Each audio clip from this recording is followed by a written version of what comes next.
So if you are here worshiping live with us today, you probably came in through that door, and if you did, you probably noticed that the patio project is up and running. The 2 cherry trees have been taken down, and pretty soon, here, perhaps as soon as when you come to church Monday, Thursday, or Good Friday, where there will be 16 pallets full of pavers waiting for the ground to be prepared. This is going to be a really neat and fun project to watch. But it will not be quick. It's going to take at least a month, and it will make a huge mess. And it'll seem like there's a lot of chaos going on around here. It is going to be a wild ride. When we were negotiating the start time with the contractor, we were originally thinking that we were going to have to wait until after Easter to get this project started anyway. And we thought, well, that might be a good thing because there's so much going on around Holy Week and Easter. We don't need more chaos and mess and wild rides. But as we got to talking to the contractor said, hey, I can start right now. And so we said, go for it, do it. Because, you know, lots of you have been through these kinds of situations. If you say to the contractor, can you please wait a couple weeks? You may get bumped back another couple months. And we thought, no, that's not a good idea. So we said, go ahead and get this thing going. And by starting now, there is at least a chance, albeit a small one, that we will be done with the patio before our big coffee house auction fundraiser that's going to happen on May 14th. Maybe, maybe not. But we should be done before yard sale, which Chris and Bill are working on putting together again and is now scheduled for June 4th. And that will involve pulling all of the yard sale stuff out of the shed in the back once again. But you may have also noticed that there's a big blue tarp covering a whole bunch of stuff back by the shed. That is the new shed kit that Decker and his Boy Scouts are going to use to build the new shed as part of his Eagle Scout project for us. Yay, Decker. Woohoo! However, that project is also going to be going on at that end of the parking lot while we're doing the patio at this end of the parking lot, and will probably still be in progress while we're doing yard sale.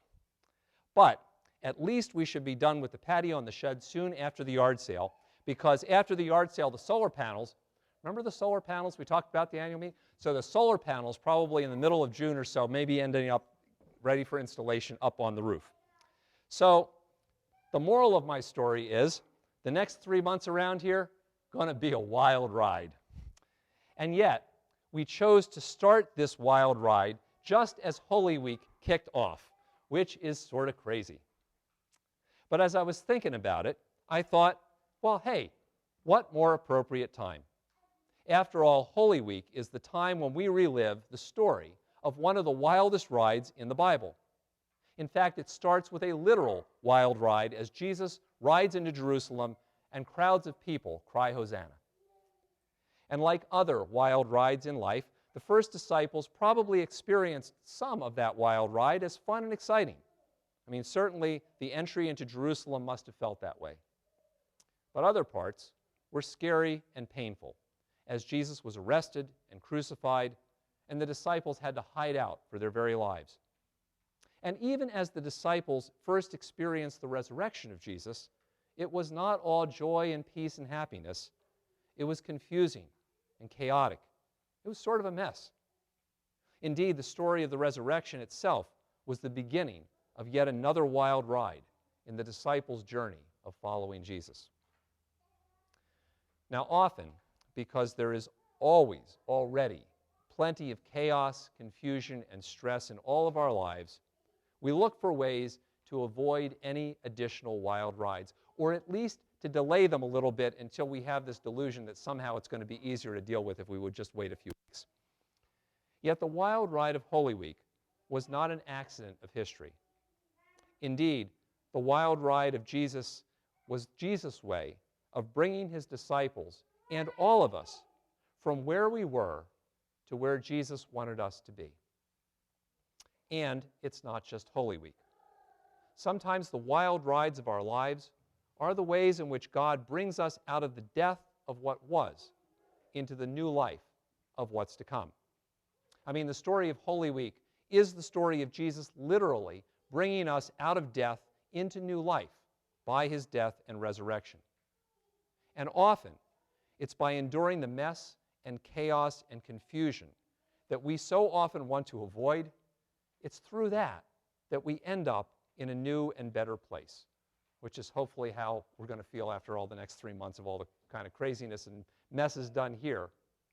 But often the only way for God to bring us to where we are, to where God needs us to be, is through some kind of wild ride like Holy Week. Sometimes the wild rides of our lives are the ways in which God transforms us from spectators into participants. You know, there is a real sense as you read the ending part of the Bible, at least the ending part of the Gospels anyway, that up until the wild ride of Holy Week, the disciples figured they were just kind of along for the ride.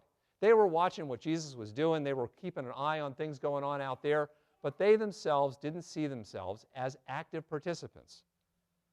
But Holy Week changed all that. And they began the process of becoming people who were active participants in the new life of Jesus. And that's often what wild rides in our lives do as well. They can energize and transform us by leading us to live in new ways.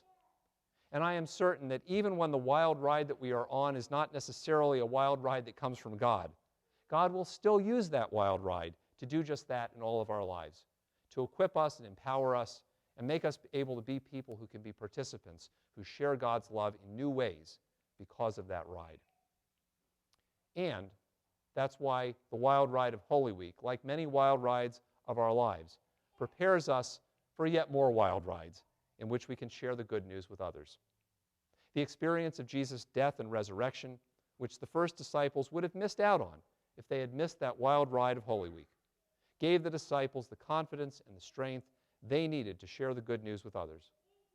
And it's often the case for us that living through crazy and chaotic times is what God uses to transform us into people who have confidence and energy to move boldly into the future.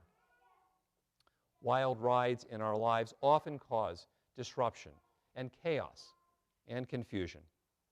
But often they're also the means by which God brings us to new life and new possibilities. So I invite you now to take out your Passion narratives and read with us all the story of the wild ride of Jesus' Passion according to St. Luke. So there